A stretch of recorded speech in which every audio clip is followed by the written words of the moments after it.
Good afternoon, everybody. You know what day it is. It's hump day. Time to get over that hump. If you've been having a couple bad days, it's time to get over the hump and hit the downhill cycle. Hit those, start hitting some of those bets. And if you're going the other way, you're at the pinnacle. Hopefully you keep going. I don't know. I think that analogy only works one way. I was going to say it didn't really work. Hopefully you're at the pinnacle. Hopefully you don't fall off a cliff. Nope, that's it. Tortured analogy is, I believe, the correct phrase for that. By the way, if you're wondering who's babbling at you, I'm Scott Steehn. I'm the lead handicapper at WHINERS.com. I'm just along for the ride, man, watching the magician pull those parlays out of his hat. This is just parlays, of course, and this is my partner, Chris King. What's up, Chris? Not much, Scott. How's it going with you guys over there in the Midwest? The rain stop? Finally got my dog out of his Thunder shirt, so that's a big development here in Missouri, man. We've been. Do those work? My wife claims they do. My wife is the many hats she wears. She's also a certified dog trainer, so she swears it helps. To me, he just looks scared shitless either way. If she wants to take a road trip to New York, my parents have 3 Irish Wolfhounds that could use some training. I don't know if she's dealt with any of those or not. Her concentration was in a breed that the guy she worked for actually invented called the American Tundra Shepherd. So it was a half wolf, half German Shepherd breed. A lot of fun. She's got the scars on both arms to prove it. So. Oh, I can imagine. My parents' dogs, Jake goes about 235. Nice. So fighting weight. I love those Irish Wolfhounds. Those are cool, majestic looking dogs. Hey man, we got some guys in the comments section checking in. Brandon Kubas is here, unknown entity. Andrew is in the house. I told you I looked his name up one time, and I think it's Kolajeds. No, I fucked it up, but I looked up that spelling and I had it right one time. Big day for me, Chris. I get to watch the Royals on my big TV. Usually I have to pirate them because my cable system doesn't, or my satellite system doesn't get the Royals. So, don't you watch it on MLB TV? My streaming service. I'm blacked out, dude. Oh, that's right. I forgot.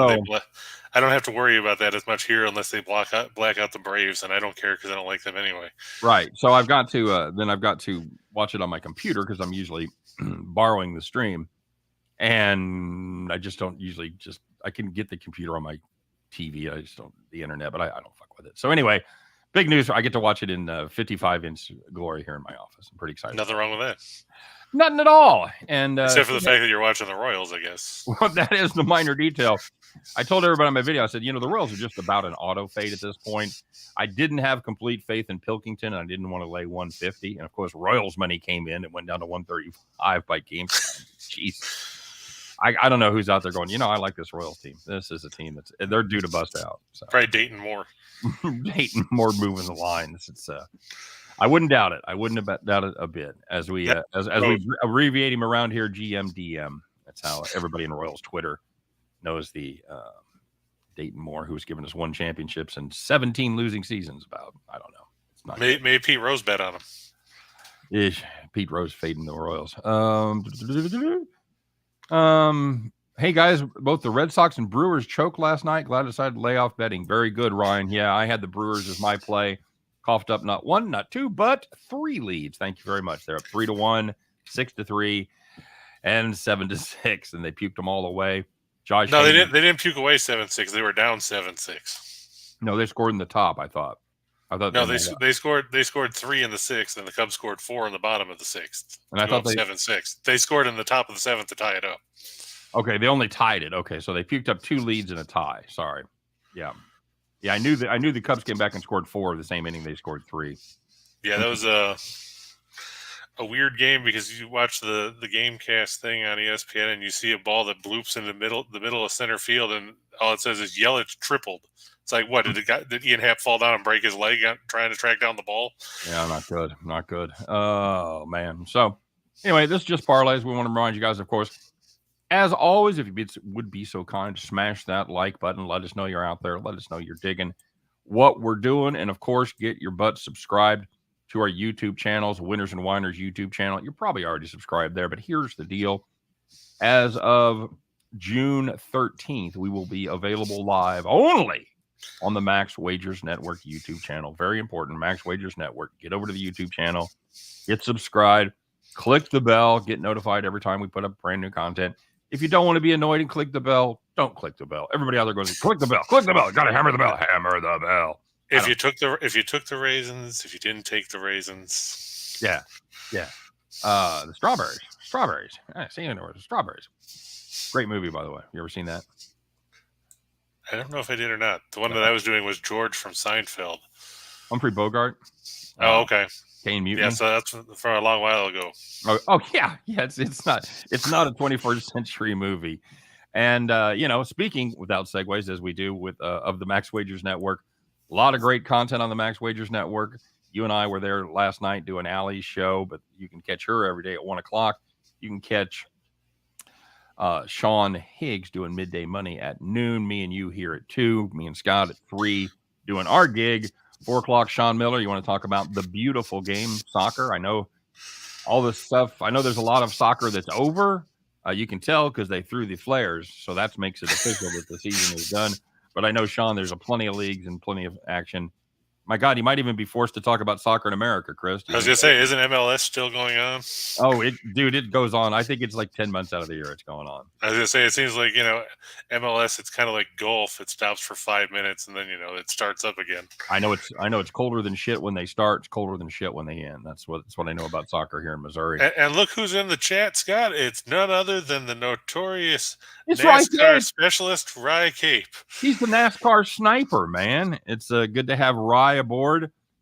He gave a great tip, and I'm gonna share it with everybody because they run in Gateway this Sunday, and of course, nobody has a lot of experience at Gateway. Nobody has any experience in the new car at Gateway. So Rye suggested he's going to go back and spend the week looking at some of the drivers' truck races because they have run at Gateway in the truck series. So yeah, good tip.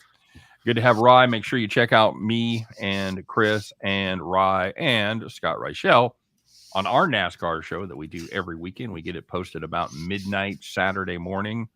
And have a lot of fun. It may not be the best NASCAR show out there. It is probably the most irreverent. And highly entertaining. We tape it. We record it. I tape it. Yeah, that tells you how old you are right there, Chris, when you go, I tape something. We break out the 8-track machine. Yeah. Can you record that show? Can you tape that show at 9? No, I cannot because I don't live in the 80s anymore. Because I don't know how to program by VCR. But we do it right after Scott and I's show on Friday afternoon. It's kind of like happy hour for us. We're kind of winding down after the week, and we're probably even goofier than we would usually be. So make sure you check that out. It's available, of course, on the Winners and Whiners YouTube channel and the Max Wagers Network YouTube channel. And you thought I was going to forget, but I wasn't going to forget. 5 p.m. brings Detroit Lenny, Nick Earl, and Tim Earl, bringing it all together with Game Time Decision. So, yeah, there you go. So, Scott, in the words of Supertramp, when it came to recapping the show schedule took the long way home. Yes, many of my journeys take the long way home. So there you go. Of course, it's June 1st. Chris, we still got our deal at Caesars, right? Apparently so, because I just checked and I saw it wasn't gone. There you go. We have not received. I checked my mail. I checked my email today. One of the 2 times a year that I check it. No, I'm kidding. We do not have a new promo to my knowledge. So let's talk about Caesars. Caesars, great guys doing the Caesars Sportsbook app, and they are offering you a tremendous opportunity here. If you'd like to load up on one particular game, you've got a line, you've got an edge. Maybe you're going to fade the Royals. Maybe you're going to take the over in that hockey game. Anyway, whatever you got lined up, you can do it at Caesars risk-free up to $1,100 on your first bet. Got to get it funded, and you got to make your first bet your best bet. If you win, of course, you win your bet. And if you lose, well, Caesars will make it good once again, up to $1,100. Must use the code ATSWINS-CAESAR. That is ATSWINSCZR. That is available in the job description, in the description of today's video, as well as the link that will take you right there. And look at that, Scott. The Royals have the bases loaded in the 4th. All right. Well, we can find out new and interesting ways to get out of that without scoring. Sadly, you've got probably the 3 slowest runners on base. It's Perez, Melendez, and Santana. I told you I'm watching the game, right? Okay. So Santana has 2 hits today. I know he's up to $1.64 now. I was going to say that could take him into the mid 160s. So I'm pretty excited about that. Better trade him now at the height of his value. Ooh, I might get half a bag of balls. I was going to say you might get a bag of peanuts and I don't know. We can give you a full bag, but a hot dog bun. If you're looking for more of this guy's great picks, he's got premium picks available. So make sure you check those out. And if you want my picks, a little 2-1 on the premium side yesterday, that link is available in the description as well. Chris, I think that covers all the bases, if you will. How'd yesterday go for you?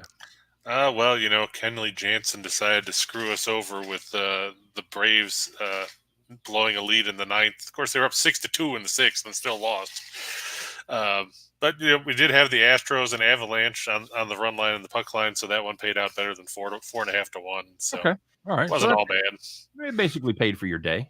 So. Yeah, Boston sunk us in the 4-teamer, and then I think we had 6. And if they would have changed it from Mike Smith saves to Edmonton saves, it could have been 7. But they don't put team saves on there. Yeah, that's really a danger with both of those guys. Whether they're going to be in there for the full game.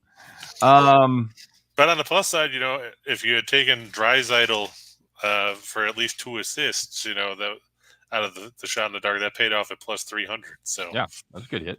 That was a good hit indeed. Hey, I know you're kind of a sports trivia history guy. Chris, who said, can anybody here play this game?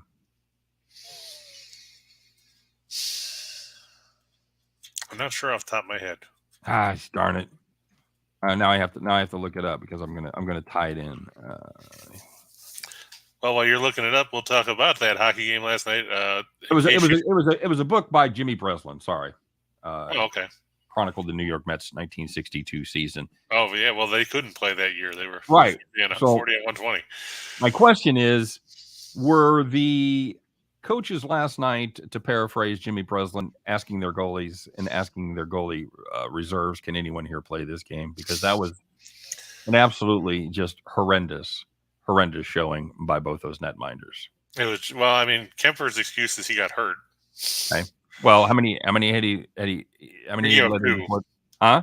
He gave up 2, I think. He'd given up 2 before he got hurt, right? Right, and then Francouz came in and to start right after the first whistle in the second period.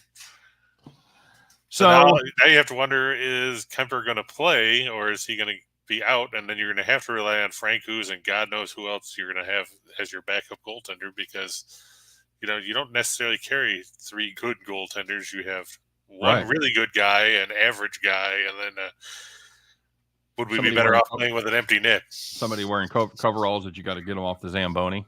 Yeah, pretty much. So, are we going to see 7.5 for a total? Mm-hmm. It wouldn't surprise me. I mean, now you've been betting hockey a lot longer than I have. You pay a lot more attention. Have you ever seen 7.5? Not in the last couple of decades. I mean, you have to go back to the Gretzky years and all that, where every game was 8-7. All right, very good. But yeah, that game, that's like I told you, the game went over 5 minutes into the second period, and then they doubled what the total was. Yeah, absolutely. That a baby Royals. Way to go, guys. They managed to get out of that without scoring a run. It was close there for a minute, but they managed to pull it off. Way to go. What they do, whiff a couple times? Whiff ground out to first. Thank you very much. Bronco Devil in the house. He's got Mets, Yankees, Astros, and a parlay tonight. AJ wants to know if the Red Sox bounce back tonight. Chris, you got the Red Sox locked and loaded, or do you have an opinion on that game? I didn't put it up in the shot in the dark. I stayed away from talking about any of the games. I went more with props, but I think that Boston should bounce back. I mean, can we really sit here and say, they're going to score 1 run over 27 innings? I mean, they scored nothing against Baltimore Monday. They had 1 yesterday. So they blew a chance to win that game in the ninth because, they had second and third, I think, and nobody out. And right. They cashed in 1. Yeah, that was Andrew says that was close. He says they escaped another bases loaded jam. He's either a Guardians fan or he's being sarcastic like I am, and he's a Royals. Either way, it works. Yeah, I mean, yesterday I guess you could have an excuse. You had the pitcher on the mound for the for the Reds that is allegedly the ace, right? Allegedly. That's what they say. That's what they say. But But it was Castillo, right? Yeah, it was Castillo and Waka. Yeah, Castillo and Waka. So, I thought he looked fine. Luis Castillo did a nice job, but this Boston offense right now, for whatever reason, just seems to be in the tank. Maybe if they spent more money, maybe they don't. They spent a couple of $100 million. Jesus, that is absolutely brutal. So but yeah, yesterday Castillo went 6 innings, no runs, 1 hit, 3 walks, 10 strikeouts. It is feast or famine, pretty much, with this Boston team. They either score double digits or they score 2 or less. Yeah, that's been the pattern in the last couple of weeks. So yeah, we'll see what happens there. All right, buddy, you ready to get to it? Crystal Craig. Let's see. Cashed on the Jays yesterday. Got Springer for the double. Kirk for a home run, which was lucky. It's almost chose Jansen. Nicely done. Thinking Hernandez might have a big night tonight. Hit 2 doubles last night. What do you think? Are you of the theory that when somebody has a big game like that with a couple of doubles, that maybe that's the highlight, or is it just the beginning of a hot streak? It could be the start of something. He can't get any colder than he was before he went on the shelf. I mean, we talked about him last week when we were talking about why is Toronto not scoring any runs, and we talked about all these guys aren't hitting for squat. And Hernandez, he's still hitting $185. Right. So I mean, he can't get any worse. Well, I mean, he could play for the Royals. Carlos Santana has entered the chat. Somebody or half of Oakland's lineup. Somebody wanted to know if we had talked about the Rays yet. We have not, but I think that we talked about that last night on Chaos, and I think Jeffrey Springs has pitched pretty well, and John Gray has not pitched pretty well. Yeah, that's the problem. Is John Gray has been one of the bigger disappointments, I would say, as far as free agent acquisitions go. 5.6 ERA, 130 WHIP, not good. And he's been on the shelf, I think, at least twice. Yeah. Well, there's a shocker. I don't know who ever figured John Gray would be injured, but that Tampa Bay offense just did squat last night. I took Martin Perez though, so Martin Perez, got it done last night for sure. Gave up. I mean, Yarbrough wasn't bad, but no, when you get no run support, what are you going to do? No, it was all about the home runs for Texas. And they were able to get it out of the yard a couple times, and that was the difference. 3-0, and it was over. They had 1 half inning where they scored runs, and that was it. That was it for the whole game. So. And to your point about Gray, his last 3 starts, he's given up 11 runs, 17 and 2/3 innings, 19 hits, 6 walks. He has struck out 17, but still, that's a lot of runs to be given up. And the sad part was he got a win in a game where he gave up 4 and took a loss when he gave up 2. Yeah. Yep. And then he got a no decision in a game where he gave up 5. It just shows you what wins and losses mean when you're trying to handicap a pitcher. Not much. AJ's says, I think Vinny is ready to take over for Santana. No shit. He's got I have 11 home runs. He's just mashing the ball. Pascatino, I think is his name. Just killing it with Omaha right now. And as we talked about, Santana is not. So Omaha, somewhere in Middle America. Morlo says Cy Young contender. Wow. What's the odds on that phrase being those words all going together in the same sentence and being accurate? Cy Young Pasquantino has 15 homers now. 15 home runs. 304, 15 homers, 52 RBIs. Well, thank God we don't need a first baseman here because we've got Carlos Santana. He's got an OBP of 395 and an OPS of 1074. Yeah, that'll play. Some motherfuckers wondering, what do you guys want me to sell popcorn in the fucking dugout or after the game? What do you want me to do here? I'm pretty much maxed out. So. And the one thing about Pasquantino too is he draws walks. It looks like he's got a good batter's eye. He's walked 116 times and struck out 134 in minor league games. Oh, okay. That explains why he's not here. Yeah, this year he had 25 walks, 30 strikeouts. Okay. No, still, not ideal, but 25 and 30. That's not bad. I mean, look at some of these guys up in the majors. If you're hitting 300, you're bashing the ball, and your OPS is over 1,000. I don't give a fuck how many times you strike out. Yeah, he's got 14 doubles. So, yeah, there you go. Quintana pitching tonight. Ryan Page says he has already put the jinx on Quintana because he bet the Pirates. So there's a couple of numbers a little below the surface in some of his secondary stats that I love the fact that he's he's given up 5 unearned runs. Yeah, but I mean, we've talked about this before. Unearned runs doesn't mean you were out of the woods. It means, maybe there was 2 outs, there was an error, you walked 2 guys, you gave up a grand slam. All 4 of those runs are unearned. But make no mistake, you pitch shitty to make those guys all 4, right? Oh, I agree. Yeah. So I do like to look below the surface if somebody's got what appears to be an unnaturally low ERA and see how many actual runs they've given up. So, and I think he's also been lucky as far as average on balls in play, because they're only hitting 265 on balls in play.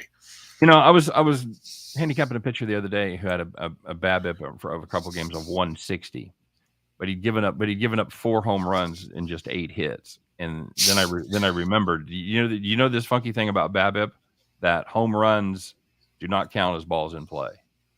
Yeah, because it measures how effectively they turn balls into outs. Correct. So it's kind of a glitchy thing with BABIP, in that it doesn't give you a true picture if the guy's giving up a shit ton of home runs. So sounds like Reed Detmers. Reed Detmers. We'll see. I faded him tonight, buddy. So did I. He's made one good start, and it was a really good one.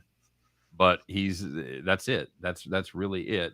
Somebody wants to know what's up with the Dodgers. What's up with the Dodgers? Indeed, their lead down to 3. They're lost a couple straight. Is everybody freak when the Dodgers have lost a couple straight? I guess if you're a Dodgers fan, you do, right? Well, I mean, it's a tough division.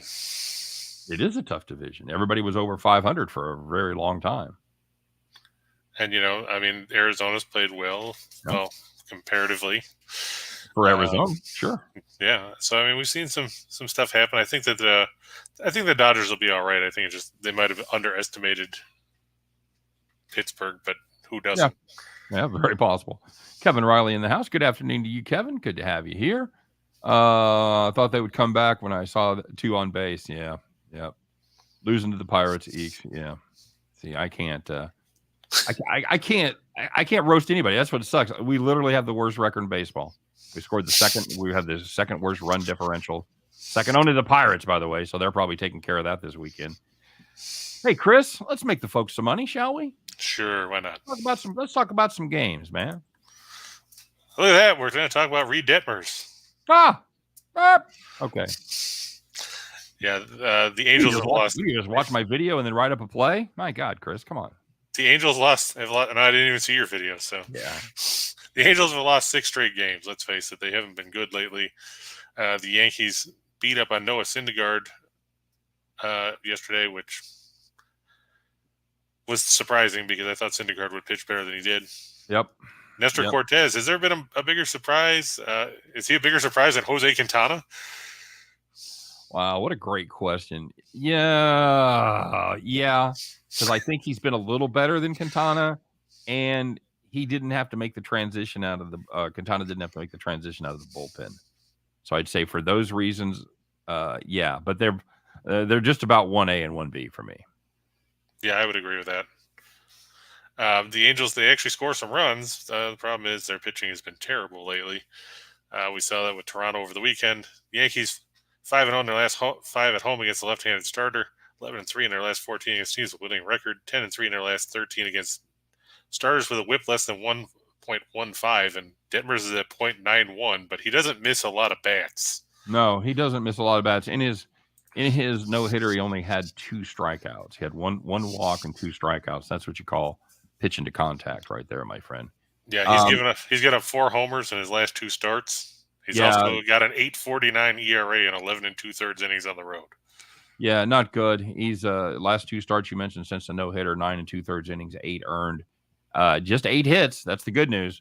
Bad news is, as you touched on, 4 of them have left the yard. So that's probably who you were researching when you were talking about that a minute ago. That's exactly right. That's exactly right. It's a weird anomaly in that the opposing batters have an OPS of 939 against him, but a BABIP of just 160. So some of that can be accounted for by the fact 4 of those hits were home runs. But there is a factor that you can also say, believe it or not, is he's gotten shelled the last 2 games. The opposing batters have actually been a little unlucky. It could have been worse, is what I'm saying. Could be worse. Could be raining. That's true. Yeah, Angels 0-7 last 7 after allowing 5 or more in their previous game. I'm surprised they've only played 7 games after allowing 5 or more with that bullpen of theirs. So actually, I know the bullpen's been better than we expected, but it looks like the wheels.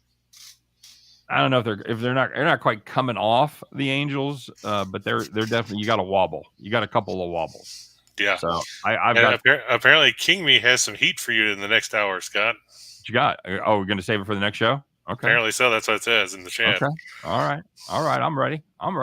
Bring it on. I ain't going nowhere. I'll be over in the other studio, but other than that, the hardest part is moving the entire backdrop over to the other studio.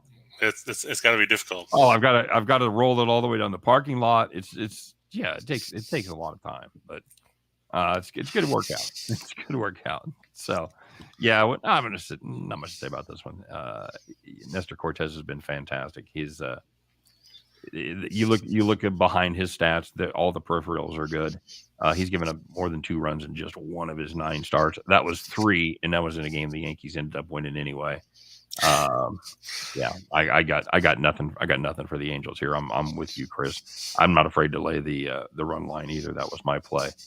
At you got it at plus 115. I had it at 110. So there's actually been Yankees money or Yankee or Angels money. Angels money, yeah. So.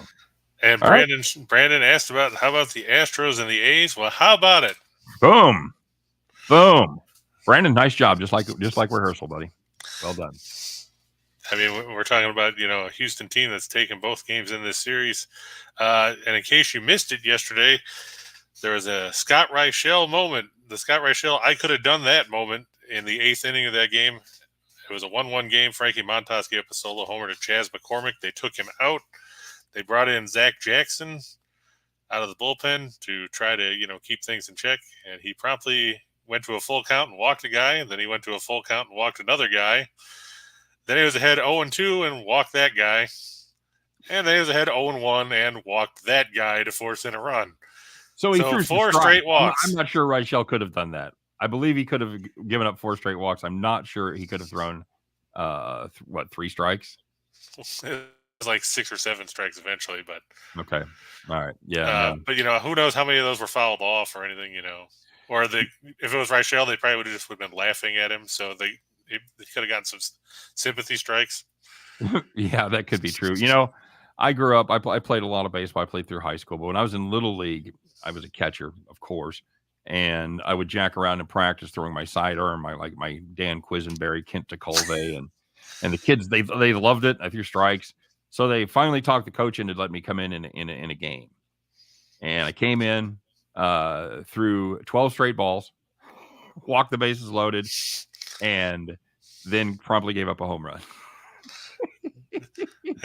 And Vaughn has walked the bases loaded on 12 straight pitches.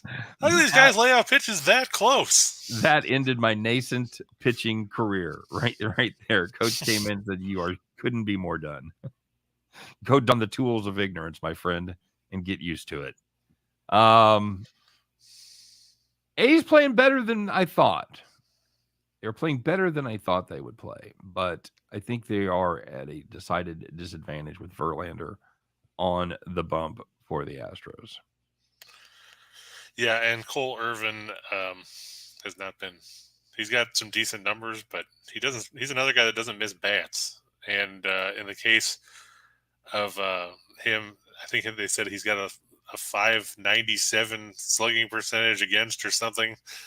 So he's probably due to regress some. He's not going to keep that pretty 3.15 ERA. Yeah, And he's got an outstanding ERA, but he's got a whip of 12 of 1.20, and that indicates that ERA probably should be a little bit higher. So I think you are right. I think he is definitely pitching in some luck, to be sure. And again, not a guy that strikes out a lot of guys. Well, that's one of the things I like to look at. Is I like to look at swinging strike rates. I want to see who's missing bats. I'm not a big pitch to contact guy, especially in this era with everybody concentrating on their long launch angles and all that. So I'd rather they did not put the bat on the ball. Call me old school. And Andrew said at least you didn't bean the guy in the head. True. Honestly, Andrew, I didn't have many that close to the plate, so there was not many safer places to be than standing right next to where I was trying to throw a baseball. How bad is the Verlander had a rough start against Seattle in his last outing, and his ERA is still 2.03 and his WHIP is 0.832. Yeah, guess who backed him in that game? Yeah, I did too. Absolutely brutal. But you still have to go by the body of work, both the career and this season, where he looks reinvigorated, to be sure. And here's some interesting numbers that I didn't put up on there, Scott. Okay. In 14 career starts at the Oakland Coliseum, now Ring Central, of course, which we talked about, Verlander has a 2.64 ERA and a 0.99 WHIP. The A's have hit 194 against him. That's solid. There's somebody not afraid to miss a few bats. It gets better. The A's are dead last this season in OPS at 608. Yeah, this is a team that is not scoring at all. You've got it up there, 29th in runs per game, 30th in runs at home, 30th in runs at home. And again, we touched on it a couple of weeks ago. That's not surprising at the Ring Central Coliseum because there's no place with more foul territory than Oakland. So if you're the home team there, you've got I don't know, probably 2 or 3 balls per game that would be in the stands at other places that get caught in Oakland. So it's definitely going to affect your average. If you play 81 games there, it's definitely going to affect the runs that you score. So sorry, that's the way it works. So yeah, the A's OPS dropped to 597 in May. They're also last in sweet spot percentage and 26th in hard hit percentage. So even when they make contact, it's not good contact. Oh, very good. So what you're saying, if I was going to recap here, the A's aren't very good on offense. He's not the best color man in baseball for nothing. That broadcast school really paying off. Astros playing good baseball right now, playing good against the West, 12-3. Like you said, 21-7, their last 28 overall. That's a 750 winning percentage. As they say on the golf course, after I hit my chip, that'll play. But and Bronco Dell saying the whole stadium's foul territory. Just because they, lose money because they only get like 2,000 people in the stands doesn't mean you can say it's all foul territory. I think he's perhaps using a double entendre there for the fact that many times there is human feces backing up and running onto the field. So right, it is foul territory indeed. Fine place there in Oakland. Astros 220.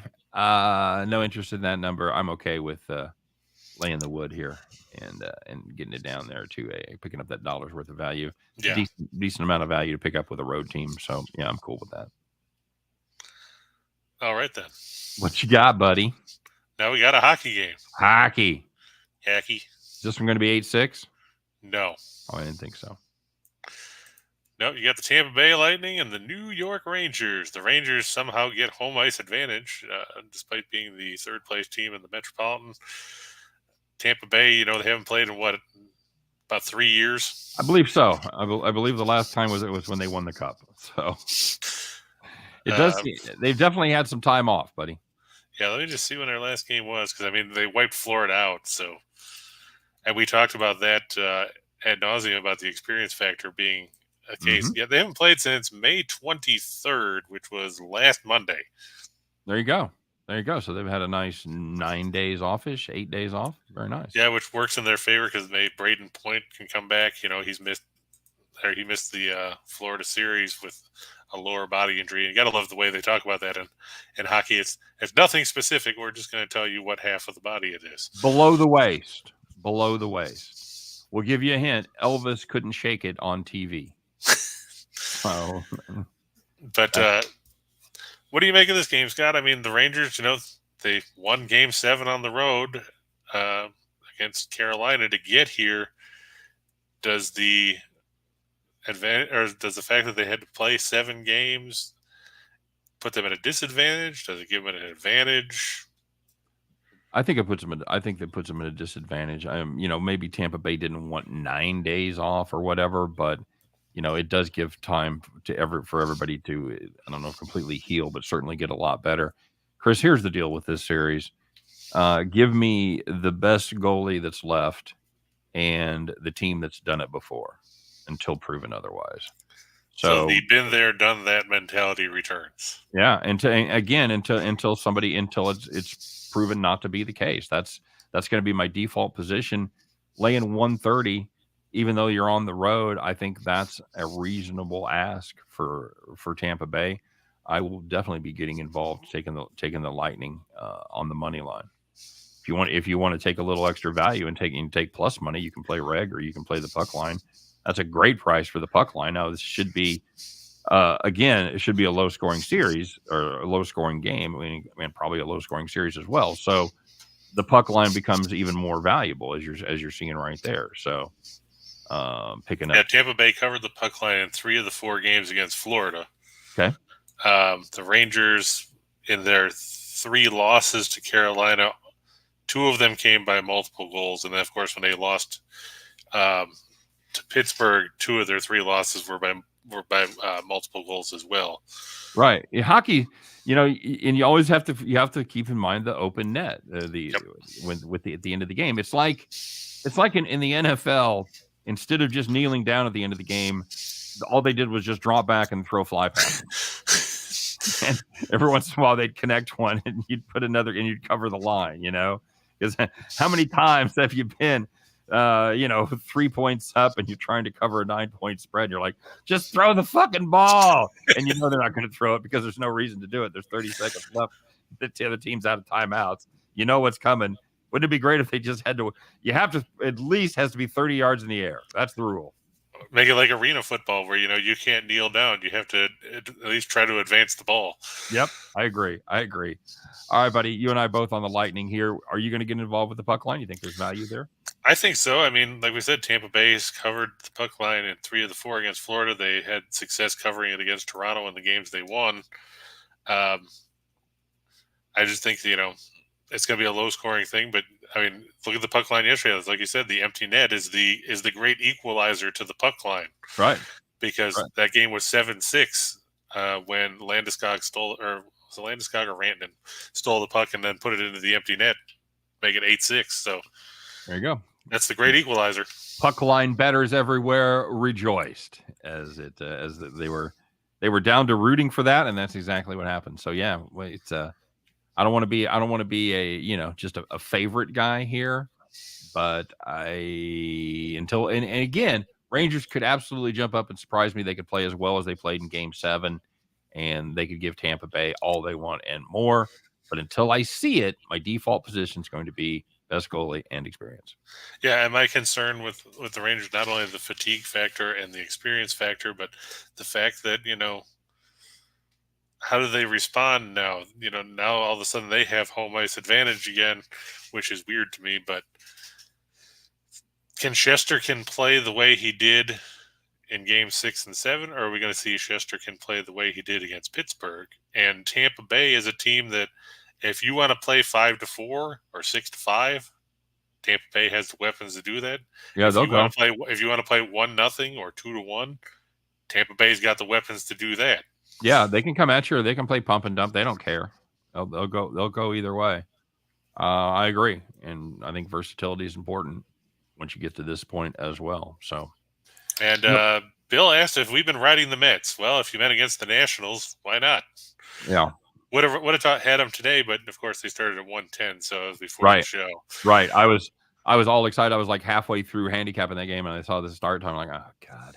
So I said the same thing about the Cardinals and the Padres, because I saw Yu Darvish was facing Dakota Hudson. I'm going to give you a little inside baseball here, so to speak. I will sometimes like a game that starts at noon, but I won't do it for my play of the day because I know I want to give that extra 5 or 6 hours time to get For my people video, to see it, yeah. to get my video views. Yep. So it's one of the times that and it doesn't happen a lot, maybe a couple times a season, but there'll be a game I'm like, oh man, I really like that. But then I'll So like tomorrow, you're going to back Chris Archer against Alex Fado at 110, right?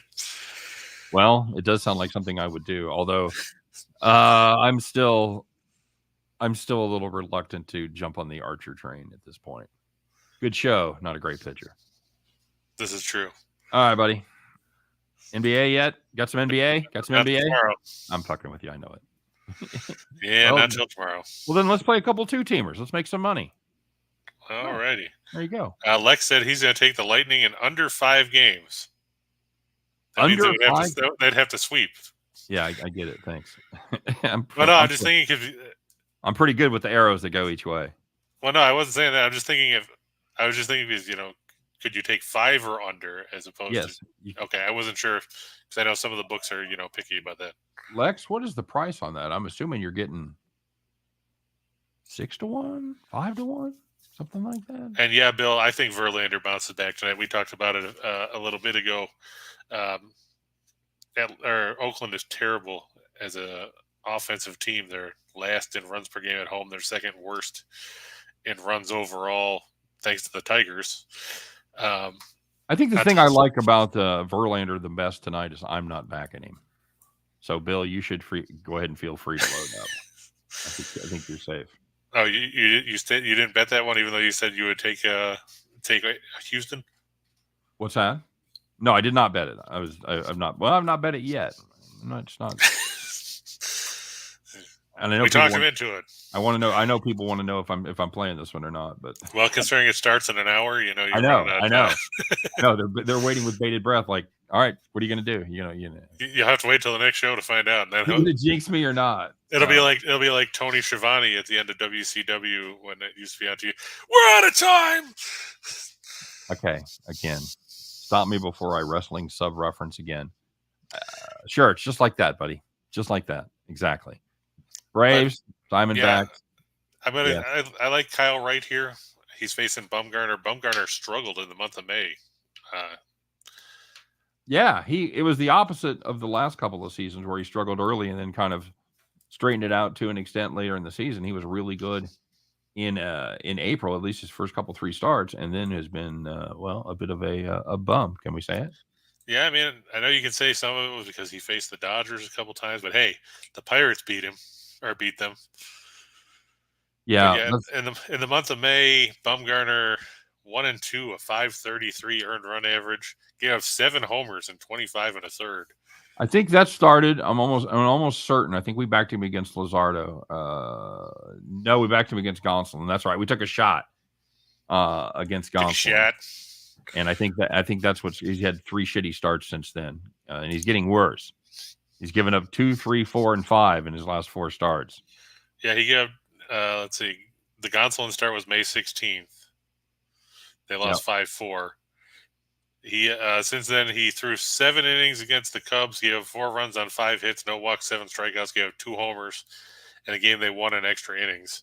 And then he faced the Dodgers again, and they tagged him for 3 more homers, 5 runs on 7 hits, 2 walks, and 3 strikeouts in 6, and a 6-4 loss at home. Yep. But I mean, not ideal. Not ideal. And don't forget, he got ejected in that game against Miami back at the beginning of May. That's right. After giving up a home run. Yep. Gave up 1 hit, 1 earned in one inning, and then got tossed. That was the weird hand feely thing. Yeah. What? I was like, what the hell is this? Do we still know what the fuck that was about? No. Any idea? Was that just bizarre? I think so. I mean, I know the ump was a little bitter for chirping at him. They chirped at one of the other umpires or something, and why did they do that? Well, because he made a terrible call on a ball and strike that was obviously a strike, and he didn't get the call. But it was Angel Hernandez-esque. Yeah, it really was. So, yeah, you a believer in Kyle Wright, really? Is this it? Has he finally put it all together? I mean, he's put together a pretty decent season when you look at the numbers. Oh, I know he has. It's just He's been a lot better than pretty much everybody. He's been better than Jethro Tull, and I'm just saying it's so unlike the way he's pitched in the past. Is he finally healthy? Is that the deal? Yeah, it could be. I mean, he's got better control. His strikeout rate is up. His walk rate is way the hell down. I'm not arguing with his great season. I'm asking, is it an anomaly, and are we going to see a regression to the mean? I'm not saying he hasn't had a great season, although he did, even though he had a quality start last time, still give up 3 earned on just 3 hits though. So okay. I think that he might have figured something out. Maybe all these injuries and having to spend time in the minors, okay. And everything. Maybe he's figured something out. I mean, he spent most of last year down in AAA. I mean, he was 10-5 down there in 24 starts with Gwinnett. Walked 45, struck out 137 in 137 innings. Probably would have led the league in complete games because he had 2. Right. Here's my problem if I'm a Bumgarner backer here. 5 home runs last 2 starts. Yeah. 13 innings, but still, man, if you're giving up better than a home run every 3 innings, that ain't good. That is not good at all. That is no bueno. All right. Let's put it this way. I have more confidence in your Yankees than I do in your Braves, but the way Bumgarner's been pitching, I get it. Yeah. And if you're going to play it, I think you go ahead and play and about the run line. You're only getting 55 cents of value. Yeah, I'll probably pass. I'll just play the 150 and hold my breath. All right. Then we talked about the Astros in Tampa Bay already. Yep. I think that those are pretty solid. And we see the payouts there, of course, basically getting 16-10 on the money line. If you wanted to play the 175 and the 150, if you wanted to play the run line on both those games, 340 on your $100, 3.4 to 1. That's good. As far as the more extreme, laying 220 with the Astros, even putting that together with the Tampa Bay Lightning, still better than a 3-2 payout at 157. And of course, if you wanted to jack the run line on those, that's going to bring you for a 59 on your $100 bet. So, yeah, basically a slightly better, I think, than what it was yesterday for the one that we had with Colorado and yeah. Did I have Houston in that spot? I don't even remember. I thought you had the Rockies. I thought you had was it the Denver parlay you had yesterday? No, I didn't. I had Miami down in the other part, and it got rained out. Okay. All right, very good. There's your 2 teamers. How about a 4? How about a quattro, buddy? A quattro? What is this? Are we bilingual now? Yeah, a quattro. All right. How about the Giants again? Because hey, they've beaten the Phillies twice. Because you know why? The Phillies bullpen sucks. New and interesting ways to lose. Yes. Now, I just don't have any faith in Philadelphia. I know Aaron Nola's pitching. He's facing Carlos Rodon. I noticed that even though Nola's got a halfway okay record, they're 2-7 in his starts.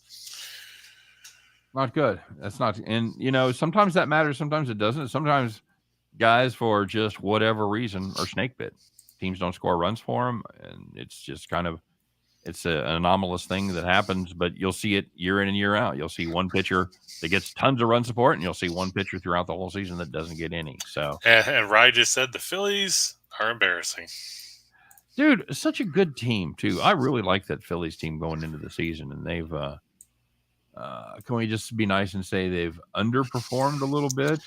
8 games under 500 at this point. Watching the Mets sail away there in the East, not good. You could just say they El Succo the big Wienero, and you'd be fine. Sure, but I didn't want to be bilingual.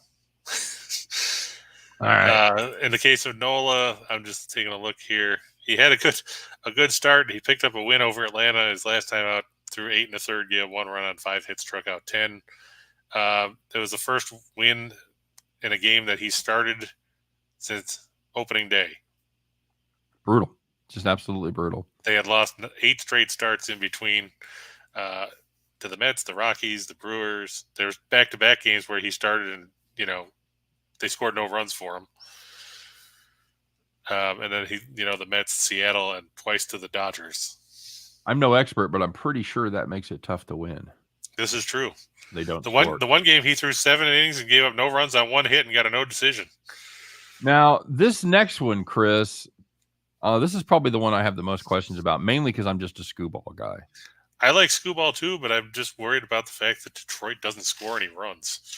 Well, there's always that factor to bring to the forefront whenever you're looking at the Tigers. They do not do a good job of putting the biscuit in the basket.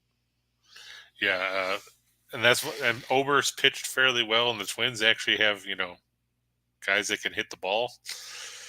They tell me that once in a while that comes in handy if you're going to try to put runs on the board. Yep. Unless you got that guy pitching for the A's. To paraphrase AC/DC, I like the under. That's what I like in this one. I agree as well. We talked briefly about Tampa Bay against Walker, Texas Ranger. Mm-hmm. I think Springs is better than Gray. Okay. And Tampa Bay's got to put some runs on the board against him, because if you can't, then you have bigger issues than the fact that. Yeah, we're gonna find out if they're just in a little mini slump or if that offense sucks. Because if you can't ring the bell against John Gray, you got some problems. Yeah, and Rice said once Nola gives up the long ball, he unravels. Fair enough. And it's something to keep. That's a good tip, right? And it's something to keep an eye on for you live bettors. If you can get some alternative numbers and you think the wheels are going to come off the Phillies Express once Nola gets dinged, that's something to take advantage of. And Bill, we do like the under in the Tigers Twins game. Yes, 100%. 7.5. Can you expect the Tigers to score more than 2 on a regular basis? I'm still getting the hook. on that 7, baby. I'll take it. Give me a 4-3. Give me a 4-3 winner. Hey, what do you think the total will be when the Tigers go to Oakland and play the A's? What's it going to be, like 4? Jesus. Well, I mean, it depends on who's pitching, because they don't have fantastic pitching. So. We'll just say Skubal and Montas because they're probably the 2 best pitchers. 7. That's one of those. It could be one of those weird 6.5s too that you've seen. It used to be reserved for Verlander versus Kershaw. You used to see a 6.5 5 times a year. Probably still take the under. I wouldn't put it this way. I'm not sure about the under, but I ain't playing the over. And the Mariners over the Orioles. Robbie Ray, talking about a guy who's been inconsistent, but he's facing Baltimore. Baltimore throwing Kyle Bradish tonight to make yet another start in his rookie year. Conor McGregor should manage that team. So every time they put out a picture, you go, "Who the fuck is this guy?" This guy here is dead. I'm not involved in this game at all. I'm not betting on the Orioles, but I'm not sure I like Seattle. So that's a pass for me. Yeah, I'm just looking at Bradish's last 3 starts, 0-2, ERA of 11.91. They've been awful. 4 homers allowed, 458 on base percentage, a 221 whip. Those numbers are even worse than I thought they were. He's due. He's already got a win. He should be happy with that. All right. So if you were to play the money lines on all of those, you're getting a little bump there with San Francisco. So that takes that to almost 11-1, 10.94 on 100. Of course, if you take the run line, you're going to have a little dip there with the Giants, but it's still getting 19-1 on your money, 19.28 on a $100 bet. So, I wonder what the run line payout would have been if it was the Giants minus 1.5. The Giants minus 1.5. Well, 110. So you're probably minus 1.5, somewhere in the 170 range, right? Well, that's what I was asking you. I thought it might fall somewhere. Yeah, I guess so, because minus 115 is 145. Yeah, probably. Probably takes that 19 to 24, 23, somewhere in that neighborhood. Let's see. I'll punch it up real quick just to see what it would be if we said it was plus 170, right? Yeah, that's my guess. Yeah, we'll just go with that because it sounds good. Okay. So we'll say plus 170 in that spot because, with their luck, that game will go out extra innings just like every other one that they play. Right. 145 plus 150 and 115 would turn that into 34.55, 56. Oh wow, even more intense than I thought. So that's a huge. So you're getting you go 2.4x, changing that from plus 110 to plus 170. Really? Okay. Yep, that's what it comes up as. Well, this sounds like a discussion to have when we don't have about 4 minutes left. So, and 10 games to go through. So, grip it and rip it, buddy. Time to hit it right down the middle of the fairway. What do we got? Yeah, Kyle Wright over 5.5 strikeouts. That's a plus money. If you look, he's taken an Arizona team that's 29th in the majors in strikeouts. They're also 29th in strikeouts at home, and they were worse in May than they were in April. Wright's also struck out at least 6 in 6 of his 9 starts. He's averaging 6.78 strikeouts per start. I think that should be a no-brainer. Look, there's the Twins and Tigers. We just talked about it being under. I think the Angels and Yankees are going to end up over 7. Okay. Or 7.5. We talked about Detmers with his 8.49 road ERA. Yep. Not good. I think Tampa Bay and Texas are going to go over 7.5. We talked about that yesterday too. Yep. That was a play from Alley show. Yep. DJ LeMahieu over 1.5 total bases at plus money, but sure. LeMahieu against left-handed pitching this year, hitting 383 and 47 at bats. Reverse splits. Yep. Yeah. In his career, he's hit 319 against left-handed pitching. Outstanding. Lightning win in reg. We talked about that. Plus $1.25. Yep, I like that. Under 5.5. I think this is going to be a low-scoring game. The Rangers are going to be tired, obviously, after playing 3 extra games. Shesterkin over 28.5 saves. Let's face it, in the last 10 games, the Rangers have given up 39, 39, 34, 31, 44, 21, 26, 42, 34, and 32 shots. Yeah. When you've got 8 games when you've given up 31 shots or more, there's going to be a lot of opportunities for saves. I agree. Good call. Stamkos over 3.5 shots, and Zibanejad for the Rangers over 2.5. Somebody's going to have to shoot the puck for the Rangers. They can't just get by trying to skate around with these low shot totals. I mean, their highest shot total in the last 10 was 38, and that was against the Penguins in Game 7. Okay. Against Carolina, 30, 28, 21, 33, 28, 17, 25, and 31. They're going to have to shoot the puck more. Very good. Hang in. And because you're taking 10 totals here, the payouts are the same, 107 grand. So yep, that's better than 1,000 to 1. So there you go, guys. That's going to do it for the Shot in the Dark. That's going to do it for the show today. We appreciate everybody stopping by as always. Wish you nothing but the best of luck on all of your plays, kids. Let's go out there. You got all the info. You're armed. Now you need to be dangerous. Go out there and hit those books. You guys have a great day. Stay tuned for Scott and I right on the other side of this commercial break. And a word from our sponsor. But if you can't make that, make sure you come back tomorrow and check us out. 2 p.m. Eastern time, 1 p.m. Central. Chris and I. We'll talk about a lot of stuff, man, but we're going to bear down and try to concentrate on just parlays. There you go. We'll see you guys then. Take care, everybody.